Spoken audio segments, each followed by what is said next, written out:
Sound off. Rated T14. Does young people even need a voice in this community? What can the community expect from this show? I am my brother's keeper. We got to be responsible for each other. It's okay to be different. Building stronger communities by helping the rest of our community really make it and achieve their dreams. Ladies and gentlemen, let's go! Horry and Georgetown counties, welcome back to Sound Off, heard weekly on your favorite radio station. And on this morning, we're talking about parenting, or what our young people, their definition of what a good parent or parents, their definition is. And we're having really good, really good dialogue. And before we went into break, the conversation was just really good. But, you know, what I want to talk about now, because we only have, only have about 15 minutes left, so we got to really get this in. Guys, and anybody jump in, it doesn't matter. What about, what is the importance of making sure that as parents we instill, or making sure that we let our young people know the importance of respect and also discipline? Who wants to go first? Okay, let's go. Respect is a big thing in my mom and my dad and like my entire family's whole outlook to me, and like how they teach me, because they say if you don't have respect for me, how you gonna have respect for someone else in the real world? So I mean, well, I ain't gonna say here and there, a lot of times when they say, when an adult say, do you want something, be like, yeah, I can't say I do say that, it's my fault. But for some reason it's just certain people, I don't know why, in my family, but like if my mom says, or my grandma, I would say automatically, I would say yes ma'am, yes sir. I don't know what it is, but the big thing about respect in our family is if you don't give it, then how you expect to receive it. So they just plan and they just go day by day just trying to tell me this is what respect is, this is what you should do, and you should give it to others even though they don't not give it to you. But just being there and showing that you respect the person for what they did and whatever, it helps you out. Okay, let me ask you this, and anybody jump in. So if a parent doesn't put a lot of emphasis on the importance of respecting people, does that make them a bad parent or bad parents? No. Okay, all right. I don't think it would necessarily make them a bad parent, but it should be something that a parent teaches. But like he said, if you don't give it, you're not going to receive it. So you should receive it so that you can get respect. And when people see that you're respected, other people around them and yourselves are going to respect you as well. I think there's a fine line, too, that there has to be a strike a balance between allowing your kids to be able to speak their mind, which is something I think we all hope we want our kids to be able to do, but at the same time respect people. And sometimes people can be over-respectful to the point where they never speak up, and that's an unfortunate consequence. And also, back to the bad parent thing, I don't think it necessarily makes you a bad parent because, like, I forgot who said it earlier, but someone said it all goes back to what you were taught. If you said yeah and no and whatever to your mama, what makes you think if you don't teach it to your kids, they're going to say it to you? Okay, but let me ask you this. But not necessarily just yes ma'am, no ma'am, but what about invading someone's space? What about understanding the importance of your elders? What about understanding the importance of male-female, just respect in general? I mean, and I'm just asking, how important is that? I mean, shouldn't that be the responsibility? And your baby's are little. So as a father, I mean, shouldn't that be your responsibility for you to expose your young people at an early age to the importance of not just the yes ma'am, no ma'am, but respect in all aspects? And I like that definition a lot better. I think that sort of encompasses about having your opinion and to be able to listen to others in a give and take fashion. And sometimes we just have to listen.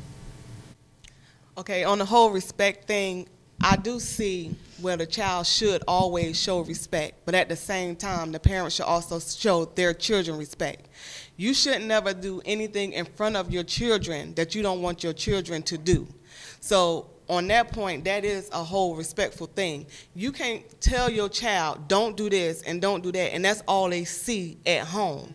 How do you expect them to go out and show that kind of respect? You know, you got to be that foundation for them. You can't allow yourself to just say, well, I'm grown. You know, some people like to say, well, I'm grown, I can do this. Well, you also a parent, so you got to be aware of what you're doing in front of your kids, what you're saying in front of your kids. I mean, I'm not going to lie and say I haven't, you know, yelled or something at the wrong time or said something wrong at the wrong time in front of my kids. But I also showed them enough of respect, even when I was wrong, to go back and say, look, I do apologize. Because even though I'm her parent, I did mess up at that point in time. So that showed her enough respect to say, okay, if my mom can step down and say, I apologize for this thing, I'm not belittling myself as a parent. I'm showing myself as I'm not above any means more than what I think I am. And I think my kids respect me a whole lot more to admit when I am wrong. And at the same time, you know, it's easier to discipline her, you know, both of them at the same time, because I do show them that respect and they give it in turn back. Okay, all right, what about, and I'm going to Mr. Jarrett for this, what about when we talk about respect, children live what they learn. Mm-hmm. And I do agree. Exactly. I mean, I would give you clap my hands and everything else, because they only, whatever they see, that's what they're going to be. Exactly. And so it's a responsibility on the parent to make sure that if you're not doing your job, what about that village? And I like the village concept only when it's a healthy village. Exactly. It takes a healthy village to raise a healthy child. Because a contaminated village will contaminate the child. Exactly. So I want to go to you, Mr. Jarrett, and let's talk about, as it relates to respect in law, as it relates to respecting your teachers, even in school, as it relates to respecting adults. Should Michelle and Tanisha and Trey and Rion and Javante, is that something that they should understand the importance of making sure? And I know your parents are teaching you that. But when they go to college, is that something you think they need to take with them? I would say absolutely. When I hear the word respect, a lot of time we use the word respect, and I used to do this when I was counseling with young teens. I used to ask the teen to define the word respect, and a lot of teens couldn't come up with a basic definition of the word itself, respect. And just to put the word in perspective, respect basically means to develop guidelines or boundaries. That's what respect is, and to acknowledge those boundaries. Okay. And you can do that in the home, again, with the parent-child relationship. There's a boundary. Mm-hmm. There's a boundary. We spoke earlier about the friendship versus the parenting. There's a boundary, and that boundary has to be respected. So that boundary has to be acknowledged. So the word respect simply means to establish boundaries and acknowledge them. So when you're going off into society, when the kids are in college, when the kids are in high school or grade school, and when they're out in the street, you know, amongst the law itself, they would learn or would have learned boundaries and how to acknowledge the variety of boundaries. Our society is built up of countless boundaries, even to each individual with their own personal space.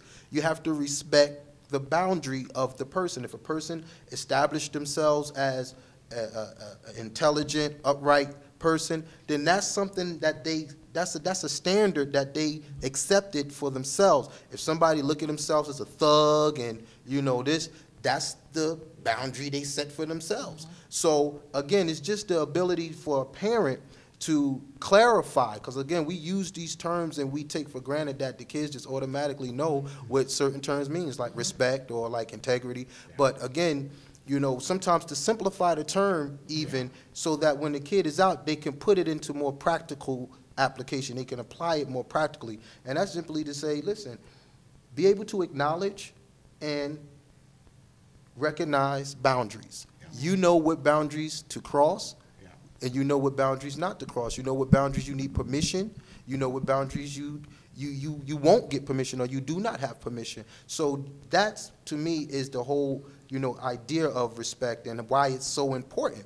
Because without that, then you got a lot of people running across the line. It's madness. Okay, I'm going to go around because we're running out of time, and I'm going to begin with Tanisha. You have good parents, and I know you do. Most of you, all of you have good parents, everybody in here. But if I would ask you, Tanisha, give me one characteristic of a good parent, what would it be? And I'm going around. Well, my parents, my one characteristic I would say is respectful. Okay, all right. Characteristic of a good parent is always to be there through thick and thin. I would say to have that love for their child, like to show that love. Say one that's concerned and supportive. Okay, and on that note, Roberta, we're going to let you do a closing remark, and then you, Sean, and then you, Mr. Jarrett. Then we're going to close it out. What are your final thoughts? Well, my thoughts on a good parent is basically someone who puts their children first. To be a good parent, you got to put yourself aside. I mean, you do take your own time sometimes, but you always got to put your children ahead of anything else. That's my take on a good parent. I'd say to be consistent, be kind, be patient. Everyone said what I would say. No, but again, definitely just to be conscious and to be consistent. Those are two characteristics of a parent, and I appreciate being on the panel with these intelligent young teens. Okay, and that's what I would do. You said what I would say, but just to be consistent. Children live what they learn. Parents, we got to do a better job. We got to set the example. And as Mr. Jarrett said, we are the first teachers, first counselors. And I'm telling you, what we do, a lot of times they're going to think is okay to do. So on that note, we're going to do a little twist. And on Sound Off, we love to end, and we always end with everybody doing a little shout out. So we're going to begin with Tanisha, and let's go around the room and shout some people out. I want to give a shout out to my daddy, Turk, a.k.a. Tony Pryor, and my mama, Gwen Pryor, and shouts out to Conway High School. Okay. My shout out, my mom and dad, Utaqua and Othel Grissett, and my big bro, Brian Grissett, and how y'all doing? I want to give a shout out, number one, to my parents, Tina and David DeBerry, but also give a shout out to my girl, Mercedes Johnson. You better get well soon. We love you, Mercedes. We miss you, Mercedes. We miss you, girl. I don't know you, but hi. I want to give a shout out to the two that makes me a good parent, Darnisha and Erica Graham. Shout out to my beautiful wife, Jen Pierce, and to my two lovely children, Bodie Pierce and Harlow Pierce. Shout out to my mother, Sally Sarvis. I love you. And shout out to all my leaders, my other mothers, Vanetta Harriet and Angela McIver and Jafranian Graham and Darlene Hudson. I wanted to give a shout out to, again, my lovely wife, Dawn White Jarrett, my daughter, Sajada Jarrett, and my daughter, Maya Phillips. What about Father's Peace. Place? Oh, yeah, Father's Place. We represent.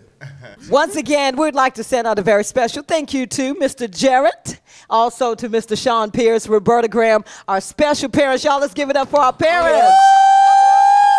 And like always, we got to say a special thank you to Carolina Teen Health, our sponsors. We really, really, really appreciate Carolina Teen Health. And I would like to give a special shout out to Khadijah Simmons. She's a student at Carvers Bay High School. Khadijah, I told you I would shout you out, girl. Everybody at Carvers Bay High School, my family in Georgetown, the Dunbar community, I stand on your shoulders. We appreciate you. Until next time, guys, we sound off and you can sound off too.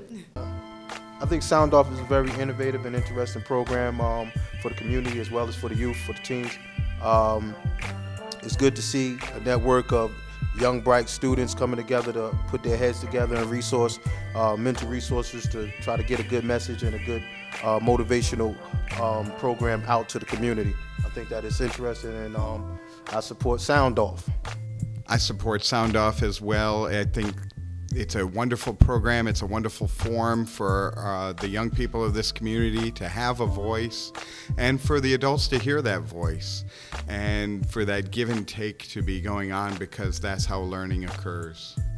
I think Sound Off is basically what this community needs right now, and I think we need a voice for the youth as well as for some of the adults out there. So I think if anyone feels that there's a topic or something that they want to get out that is not talked about, you really need to log in and get your message out there. I really think this is a very, very important program going on here. You can sound off too. Sound off.